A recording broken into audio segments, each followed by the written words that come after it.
네, 안녕하십니까. 최경영의 경제 오도독입니다. 우리나라 기준 어젯밤에 발표됐는데요. 미국 1분기 GDP 경제 성장률 1.6%, 전문가들의 예상치를 약간 하회했고요. 이런 가운데 이번 주 미국의 빅테크 기업 상당수가 실적을 발표합니다. 지금 미국 경제 어떻게 돌아가고 있고 우리나라 포함한 글로벌 경제에는 어떤 영향을 미칠지 자세한 내용 HS 아카데미의 이효석 대표와 함께 알아보겠습니다. 안녕하세요. 네, 안녕하세요. 예, 미국 한국 경제 펀더멘탈 알아보기 전에 지금 가장 관심이 있는 사건 중에 하나가 네. 미니진. 네네. 미니진 씨, 하이브, 뉴진스 키워드로 떠오르고 있는데 뭐 저도 경영학을 전공을 했기 때문에 제 입장에서는 몇 가지 그 생각나는 단어들이 있어요. 네. 일단 캐시카우, 네. 스타, 그리고 카니발라이제이션이라는 단어가 떠오릅니다. 그러니까 미니진 씨 주장에 따르면 캐시카우로 성장한 뉴진스를 다른 자사의 다른 서비스죠. 다른 서비스나 다른 걸그룹들을 통해서 자사의 제품인 자사의 서비스인 뉴진스를 카니발라이제이션을 하고 있는 것 같다. 그러니까 카니발라이제이션은 동족 사륙인 거죠. 네, 그냥 자사의 제품, 동사의 제품을 갉아먹고 있다. 그래서 너무 이게 브랜드가 희석화된다. 이렇게 가는 게 맞느냐는 그 안에서 풀 수 있는 문제인 것 같은데 근데 이게 이제 경영권 분쟁으로까지 비화가 된 거죠. 그래서 그 진실은 모르겠으나 경영적인 측면에서는 자사 레이블로 만드는 거잖아요.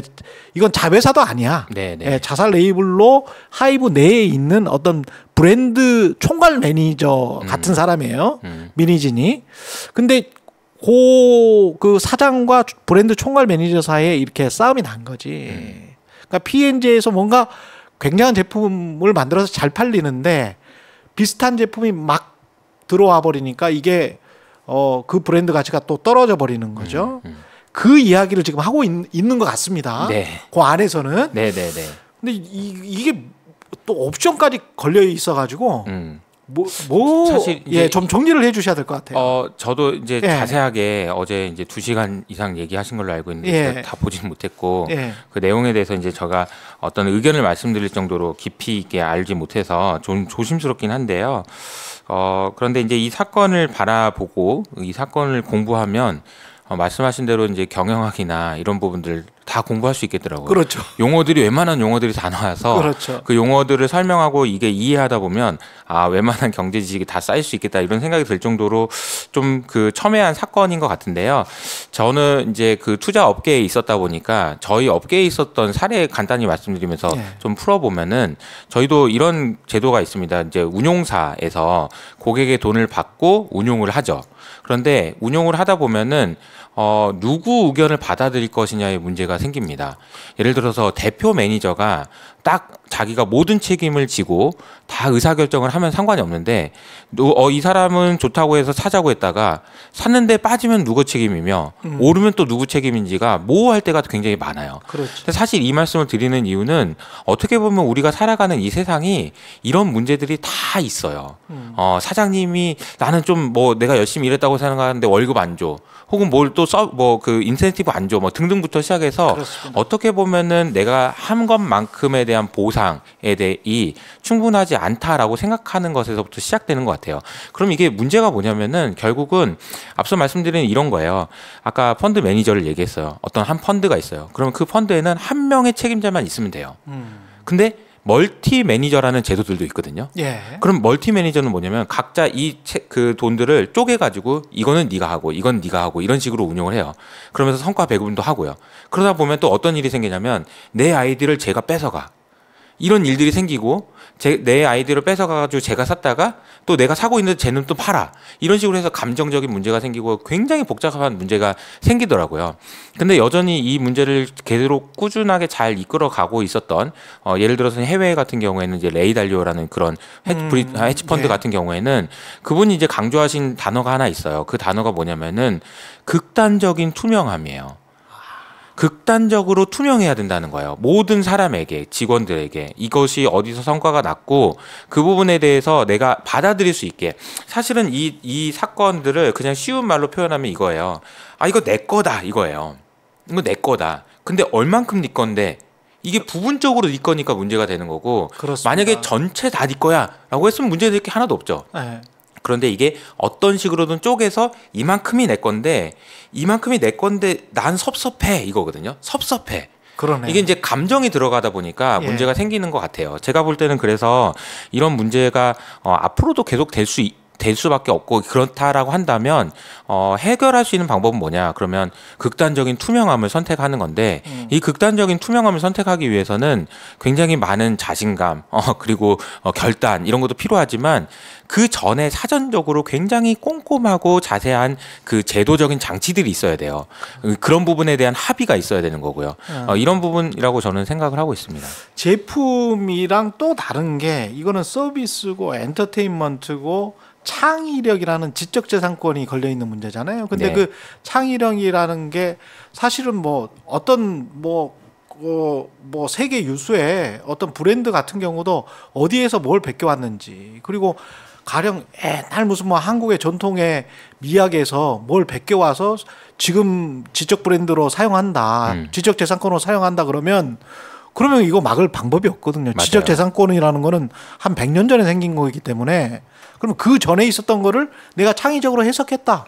그러면 끝인 거거든요. 근데 이것도 뉴진스의 창의성에 내가 독보적으로 80% 정도 기여했고 20%는 다른 거다라고 인정을 한다고 하더라도 그거를 또 어느 정도 베끼는 게 뭐 회사에서 허용을 하면 그거는 그럴 그쵸. 수 있는 것 아니냐? 맞아요. 또는 이제 창작자 입장에서는 그거는 내 건데 이렇게 생각할 수 있는 거거든요. 그래서 사실 예. 말씀하신 대로 예. 이게 우리가 눈에 보이는 무엇인가가 거래되는 것은 그렇죠. 유형 자산인 거죠. 예. 그러니까 유형 자산이 거래되는 거 뭐 핸드폰 사고 뭐 시계 사고 이런 거는 그냥 깔끔하잖아요. 그렇죠. 그러니까 그 물건이 이동되고요. 그냥 그 물건 자체가.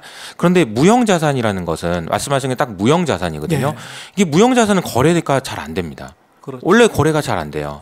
거래를 할 일이 없어요. 회사가 가지고 있는 무형 자산이 거래되는 케이스가 언제 있을까요? 두 가지 케이스밖에 없습니다. 회사가 망해요. 그래서 그냥 무형 자산이라도 이거 있는데 그냥 갖고 가라고 하는 거. 뭐 혹은 뭐 이렇게 장사를 하는 거라고 하면 권리금 뭐 이런 게 다 이제 무형 자산인 거죠. 그렇죠. 그런데 반대로 너무 잘 돼 가지고 M&A가 돼.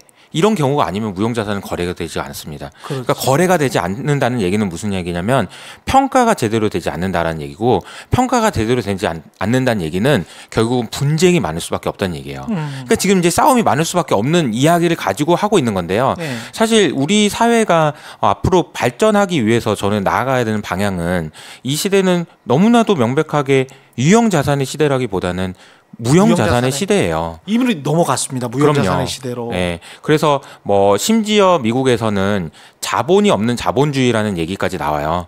자본이 필요 없어요. 애플 같은 경우에는.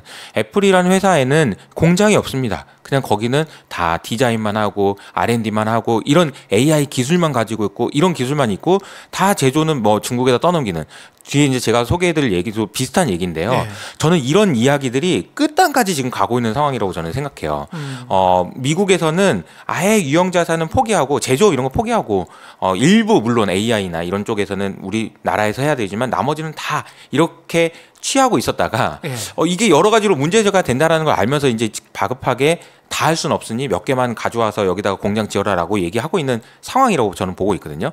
그런데 무형자산은 무형자산대로 유형자산은 유형자산대로 특징이 있는데 우리나라 입장에서 생각해 보면 그동안에는 너무나도 명확하게 유형자산의 시대였죠. 그래서 정유회사 부동산, 정유회사, 네. 철강회사, 네. 자동차회사, 조선회사 이런 회사들이 처음에 어떻게 컸는지를 생각해 보면 우리가 이 땅을 샀는데 이 땅을 담보로 대출을 받죠.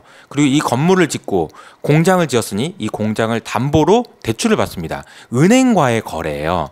이게 무슨 얘기냐면은 유형자산을 담보로 거래하는 거예요. 근데 유형자산이기 때문에 거래도 되고 가격도 있으니까 평가할 수 있어서 담보 가치가 인정돼서 거래를 받을 수 있죠. 그렇죠. 근데 이제 무형자산 생각해 보세요. 저도 이제 스타트업에서 일을 하다 보니까 느끼는 거지만 스타트업에는 아무것도 없어요.